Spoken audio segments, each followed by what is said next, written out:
Hello student, আশা করি তোমরা ভালো আছো। আমিও ভালো আছি। চলে এলাম তোমাদের থার্ড সেমিস্টার মেজর বেঙ্গলির আরো একটি নতুন ভিডিও নিয়ে। আজ আমি তোমাদের সামনে আলোচনা করব মেজর 5 এর ছন্দ ও অলংকার অংশ থেকে তোমাদের দল এবং মাত্রার যে সংজ্ঞা রয়েছে এবং তার ভাগগুলো রয়েছে তা নিয়ে। ক্লাস শুরু করার আগে তোমাদের এক ইনফরমেশন দিয়ে রাখি যে আমাদের অনলাইন ক্লাস কিন্তু শুরু হয়ে গেছে। যারা থার্ড সেমিস্টারের সেকেন্ড সেমিস্টারের রেজাল্ট হাতে পেয়ে গেছো তারা কিন্তু দেরি করো না, অবশ্যই আমাদের জ্ঞানজ্যোতি কোচিং সেন্টারের সাথে যুক্ত হয়ে যাও খুব তাড়াতাড়ি। প্রত্যেকটা সাবজেক্টের ব্যবস্থা রয়েছে এখানে, অভিজ্ঞ শিক্ষক শিক্ষিকারা রয়েছে, তারা কিন্তু তাদের রীতিমতো তাদের ক্লাস শুরু করে দিয়েছে। তো আমাদের যোগাযোগ নম্বর হচ্ছে 6295916282, আরেকটি নম্বর হচ্ছে 7076398306। এই দুটো নাম্বারে ফোন করে তোমরা তোমাদের কোর্স ফি সম্পর্কে যা জিজ্ঞাসা রয়েছে তোমরা করে নিতে পারো। তবে হ্যাঁ, একদম দেরি করো না, আমাদের কিন্তু অনলাইন ক্লাস শুরু হয়ে গেছে এবং নোটস প্রদানও করা শুরু হয়ে গেছে, নির্দিষ্ট লিঙ্কে সেটা দিয়ে দেওয়া হচ্ছে। তাহলে চলো বেশি কথা না বাড়িয়ে আজকের ক্লাস শুরু করা যাক। আজ আমার আলোচনার বিষয় আমি আগেই বললাম মেজর 5 থেকে ছন্দ অলংকার নিয়ে। তো প্রথমেই আমি ছন্দ নিয়ে তোমাদের কাছে হাজির হয়ে গেছি। ছন্দ থেকে তোমাদের আগে যে বিষয়টা জানতে হবে, কয়েকটা সংজ্ঞা তোমাদের সিলেবাসে রয়েছে, সেগুলোর একটু বিস্তারিত আলোচনা করব খুব সহজভাবে তোমাদের সামনে। তো আগে আমি বলবো তোমাদের দল কি। দেখো, আমরা ছোটবেলায় পড়েছি যতটুকু, সেটা আমি তোমাদের সামনে বলছি সহজভাবে, যে দলকে আমরা অক্ষরও বলে থাকি। ঠিক আছে, তো দল কাকে বলে সেটা আমাদের জানতে হবে। বাকযন্ত্রের স্বল্পতম প্রয়াসে যতটুকু আমরা উচ্চারিত করতে পারি সেই অংশটুকুকেই কিন্তু দল বা অক্ষর বলা হয়। এবং এই দলকে আমরা ভাগ করি দুভাগে, একটা হচ্ছে মুক্ত দল আর একটা হচ্ছে রুদ্ধ দল। আর এই দলের মধ্যে আমরা মুক্ত দল কি করে চিনবো আর রুদ্ধ দল কি করে চিনবো, ব্যাপারটা হচ্ছে এটাই। যখন আমরা কোনো একটা শব্দ উচ্চারণ করি তখন কিন্তু সেই শব্দের শেষে, কোনোটার শেষে, কোনো বর্ণের শেষে আমাদের দেখতে পারি যে স্বরধ্বনি উচ্চারণ হয়, আর কোনো শব্দের শেষে দেখি যে আমাদের ব্যঞ্জন ধ্বনি উচ্চারিত হয়। তাহলে যখন কোনো শব্দের শেষে স্বরধ্বনি উচ্চারিত হয় তখন তাকে আমরা বলি কিন্তু মুক্ত দল, এবং যখন কোনো শব্দের শেষে ব্যঞ্জন ধ্বনি থাকে অর্থাৎ স্বরধ্বনি উচ্চারণ থাকে না তখন তাকে আমরা বলি হচ্ছে রুদ্ধ দল। তাহলে দেখো, আমি এটা উদাহরণ দিয়ে তোমাদের বুঝিয়ে দিচ্ছি। আমি দুটো উদাহরণ নিয়েছি, একটা আকাশ আর একটা হচ্ছে আসবাব। আকাশ শব্দটার মধ্যে যদি আমি এটাকে দল বিশ্লেষণ করি তাহলে হবে একটা আ আর একটা হচ্ছে কাশ। তাহলে দুটো এখানে দল আছে, একটা আ আর একটা কাশ। দুটো দলের মধ্যে এখানে কোনটা মুক্ত দল কোনটা রুদ্ধ দল, কি বললাম আমি, যে মানে আমাদের যে দলের শেষে স্বরধ্বনি উচ্চারিত হবে। তাহলে দেখো, এখানে আটা অলরেডি একটা স্বরধ্বনি, আর এটা অবশ্যই দেখছি আমরা লাস্টে আ উচ্চারণ হচ্ছে, একটা নির্দিষ্ট একটা স্বরধ্বনি। তো এটা আমাদের চোখ বন্ধ করে আমরা বলতে পারবো যে আটা হচ্ছে মুক্ত দল। এবার দেখো, এখানে আমি উচ্চারণ করছি কাশ। যখন আমি কাশ উচ্চারণ করছি, স্বরের সঙ্গে কিন্তু আমার কোনো অ, আ, ই, উ আসছে না, অর্থাৎ কোনো স্বরধ্বনি আমরা উচ্চারণে পাচ্ছি না। সুতরাং আমরা কিন্তু এই কাশটাকে বলবো হচ্ছে রুদ্ধ দল। ঠিক আছে, দুটো দল আছে এখানে।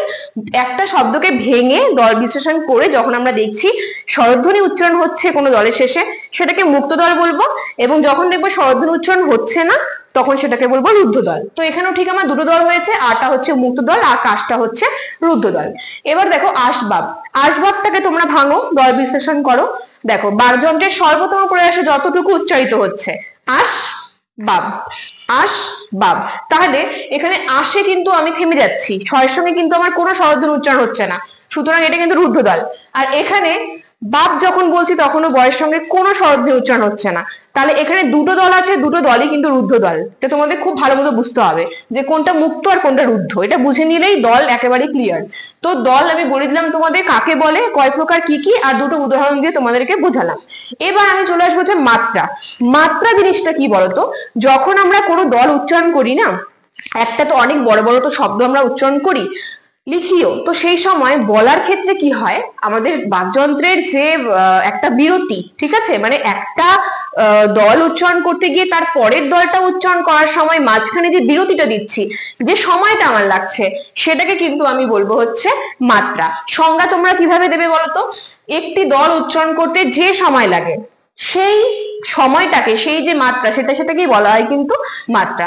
এক কথায় যদি বলো তাহলে হবে মাত্রা হলো দল পরিমাপের একটা একক।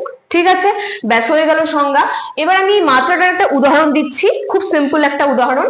আমি মনে করো তোমাদের সামনে একটা উদাহরণ নিচ্ছি, বসন্ত। তো এই বসন্ত কথাটাকে যদি আমি এখন বিশ্লেষণ করি তাহলে আমার আসবে ব সন তো, তিনটে এখানে দল আসছে আমার, পুরোপুরি ভাবে তিনটা ভাগে ভাগ করে দিয়েছি।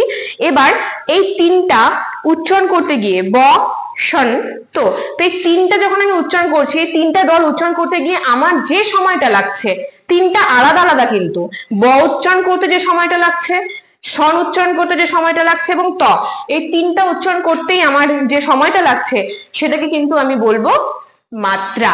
এবার এই মাত্রাটাকে আমরা দুভাগে ভাগ করে থাকি, একটা হচ্ছে এক মাত্রা, একটা হচ্ছে দুই মাত্রা। তো এক মাত্রা জিনিসটা কি বলতো, এটা দলের সঙ্গে সম্পূর্ণভাবে সম্পৃক্ত, ঠিক আছে? কিরকম? একটি মুক্ত দল উচ্চারণ করতে আমাদের যে সময় লাগে, আগেই বলেছি যে স্বরধ্বনি উচ্চারণ হলে মুক্ত দল হয়, আর যদি স্বরধ্বনি উচ্চারিত না হয় তাহলে রুদ্ধ দল। তাহলে একটা মুক্ত দল উচ্চারণ করতে আমরা যে সময়টা নিই সেই সময়টাকে বলা হয় কিন্তু আমরা বলে থাকি তাকে এক মাত্রা, ঠিক আছে? এবার একটা রুদ্ধ দল উচ্চারণ করতে যে সময়টা নিই সেটাকে আবার বলা হবে দুই মাত্রা।